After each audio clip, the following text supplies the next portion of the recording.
欢迎来到新兴消息频道，请订阅频道，所以大家不要错过当天最热门的新闻。我们今天的时事通讯包括以下内容：避免魔改，不得已出任监制，如何看待赵丽颖粉丝的解释？关于赵丽颖出任与凤航监制一事，在之前的文章中，个人提出过质疑。质疑并非无的放矢，质疑主要来自于两个方面：一，赵丽颖从未有过监制的经历，一上来便监制 S 级的影视项目与凤航，真的具备这个能力吗？二，自从关于电视剧、网络剧制作成本、配置比例的意见出台之后，的确有一些艺人借由挂名监制之职，从而规避了薪酬限制，故而有此质疑，也算是合情合理了。至于赵丽颖是否是挂名监制之职，暂时无法断言，只是希望有则改之，无则加勉。从某种角度来说，算是给赵丽颖提了一个醒儿，且沆瀣珍惜。权力掌握在投资者手中。当然了，粉丝一定会污名化这种质疑，强行将之定义为对赵丽颖的抹黑。也有人说，赵丽颖是担心剧本遭到魔改，所以才要出任与凤航的监制。有了监制之职，就可以获得更多的话语权，从而避免魔改。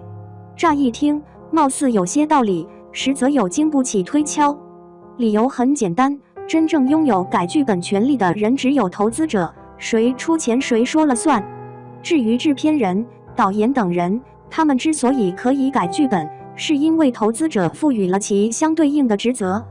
例如制作成本为1亿，可按照剧本进行拍摄的话，实际支出高达1.5亿。这个时候，制作人大概率就会要求修改剧本，以此来保证实际制作成本不会超出预算。至于导演，改剧本就是其工作的一部分，毕竟每个导演对作品都有自己的理解。编剧的想法，导演也不一定会100%认可，调整剧本是在所难免的。演员改剧本那些事儿，除此之外，还有一种情况，相信大家皆有所耳闻。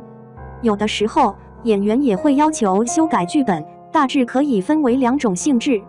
一，演员对作品有不同的见解，提出来后得到了导演的认可，这属于集思广益了；二，演员在未得到导演的认可之下，强行修改剧本，而且最终还得逞了。关于演员修改剧本的动机，有的是对作品有不同的见解，有的是想加戏，有的是要符合自身的人设，目的各不相同。说到符合自身的人设，在现如今的影视圈中，充斥着大量的流量艺人。流量艺人立足于娱乐圈的根本是人设，因此即便是在影视剧中，也要确保人设不倒。在这种情况下，让他们去贴近角色是不可能的，只能是角色迁就扮演者了。拿上海堡垒来说，鹿晗是在确认不需要剪头发后，才决定参演的。或许有人要问了，在未得到导演认可的前提下，为什么这些演员能够修改剧本呢？道理很简单，当演员的名气、地位以及市场号召力达到一定高度时，投资者也是要礼让3分的。毕竟这个级别的演员有助于提升作品的价值，说白了就是可以卖一个好价钱，在商言商便是如此。投资者一旦点头了，导演也无可奈何，只能是听之任之了。区别在于，知名导演的话语权会相对大一些，可以与投资者据理力争。在关于电视剧、网络剧制作去浮华浮躁、重创作规律的几点意见中提到过，